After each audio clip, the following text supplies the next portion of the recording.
comes in a mind, or a lot of chemical equation. What is chemical reaction? What do you understand by the word chemical reaction? Chemical reaction when an element or a compound interact and rearrange to form a new substance. When two atoms combine to form a new substance. Chemical change basically happens when the chemical reaction takes place. The substance that undergo the change are called reactant.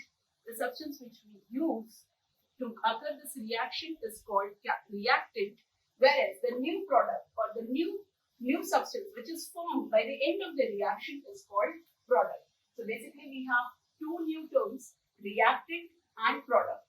Let's understand about what do you mean by reactant and product. So reactant is basically a starting material which we start from. Like for example, I have taken a chemical substance or an element like hydrogen gas and oxygen gas. So these two are called as reactant, the starting material.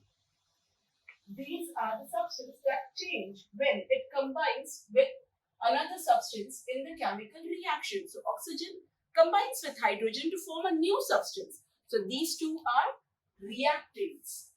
Now, after the reaction, after the chemical change, they form product. Product is nothing but a new substance which is formed after the chemical reaction. The substance that results in the chemical reaction. Here we have some new terms to understand about the chemical reaction. When this chemical reaction takes place, it has to be expressed in the form of chemical equation. Now, what is chemical equation? Chemical equation is the shorthand way of expressing chemical reaction using certain numbers, symbol, and formula. There are two major factors in chemical equation, namely reactant and product. Beside reactant and product, we have some special term which we use during writing the chemical reaction. Let us take the first one as coefficient. Coefficient is the number before the symbol or a formula of any substance.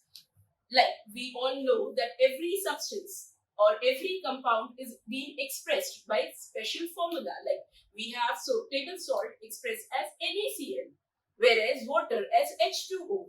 So the number which is appeared before the element is called coefficient. Coefficient. Subscript. Subscript is the number which is written below the atom, and it also expresses the number of atoms involved in combination of particular compound. For example, let's take an example of hydrogen gas. If we write hydrogen, it will be H2. So this is my subscript. Whereas if I'm writing 2H2, this will be my coefficient.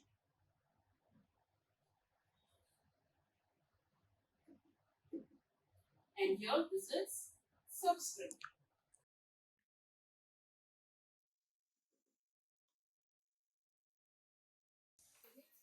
Which we use, there are certain symbols which are used in the chemical reaction, like plus sign, which indicates that we use to separate one reactant or a product from another reactant. Like I'm using hydrogen and oxygen, so I'll be expressing hydrogen plus oxygen. So this plus sign is basically used to separate the two reactants. The arrowhead, which used to separate the reactant from the product. Example, I am writing a reaction here as H2 plus O2. These are my reactants. This is going to be separated by this arrowhead showing water prepared. So these are my reactants, and here is my product.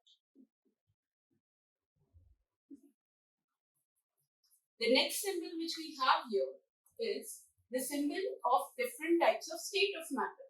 It is very important to express the symbol of state of matter for any compound. Like we have S to indicate the solid state of reactant as well as for the product.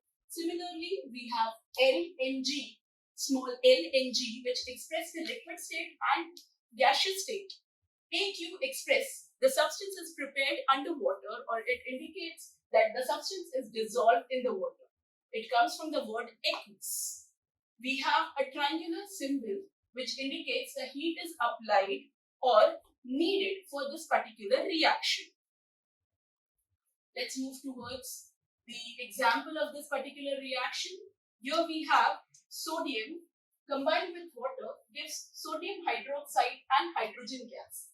In this sodium and water, sodium basically a metal which exists in solid state. So we have written Na, the symbol of sodium, along with symbol S, which express the sodium is in solid state. Water is a liquid compound. We will write H2O with a symbol L along with it. Then a arrowhead showing the chemical reaction. After the reaction, we got NaOH, which is sodium hydroxide, and which is in the solid state. Along with it, we get H2, which is hydrogen, which is in the gaseous form.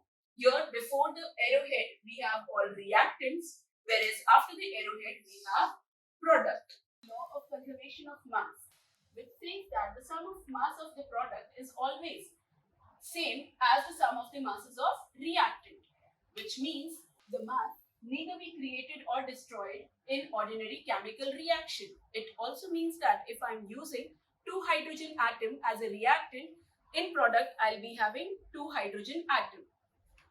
It needs to be balanced throughout the reaction. The mass of the number of atom involved in the reactant side will be same as the number of atoms involved in product side. Next. Now, the basic steps of balancing the equation. Number 1, check the diatomic molecules. Are the molecule composed of any 2 atoms or either same or different chemical reactant? Like we have here the example of hydrogen, which is diatomic made up of 2 atoms. So we will be expressing it as H2. It is diatomic. Some of the elements are monoatomic like sodium, which is Na. So we have to always check for diatomic atom. Are they composed of similar atom or they are of different atoms, made up of different atoms. Next, check whether the chemical formula of all the reactant and product are correct. Check the total number of atom in each of the element, each side of the equation. So for that, I'll just write quickly one reaction which we used in the previous example. That is Na plus H2O gives me NaOH plus H2, that is hydrogen gas. Now here they have the physical state written down. So we have to check the number of atom involved in reactant side. I can see here 1 nitrogen, 1 sodium, 1 sodium, 1 oxygen, 1 oxygen, 2 hydrogen.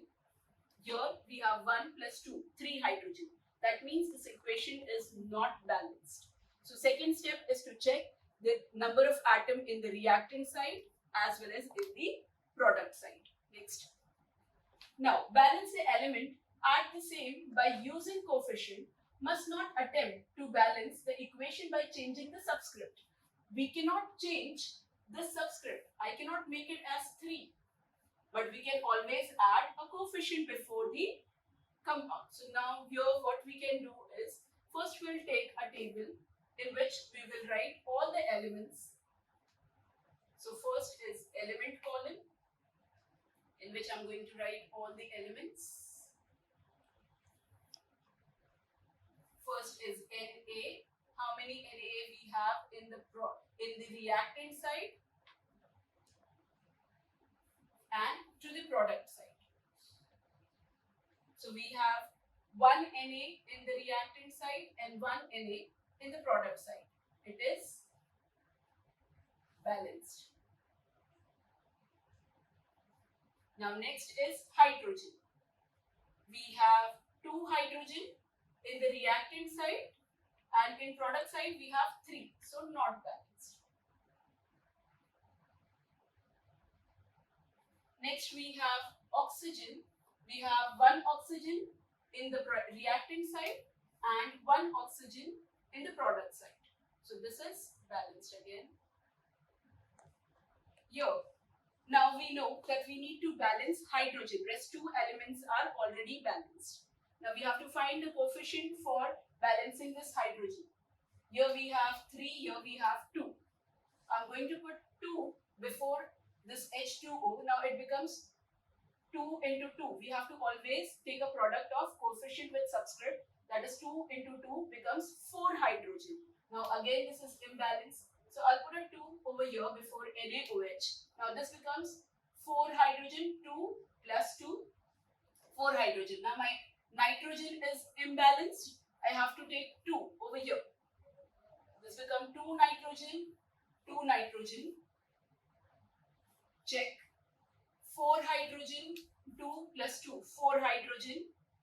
Oxygen, 2 oxygen, 2 oxygen. Now my equation is completely balanced. This is how you need to balance the chemical equation. For a practice, we have certain steps here. The equation is H2 plus O2 give rise to the formation of water and energy release. Here we use 2 as a coefficient to balance the hydrogen with oxygen. So this is one of the example how to balance the equation. Next we have an assignment to follow. Balance the given equation. Try to solve this example. The answer, check your answer. The answer is 6CO2 plus 6H2O gives me C6H12O6 plus 6 molecules of oxygen, that is 6O2. That's all about the chemical reaction. Hope you understood the concept. Thank you so much.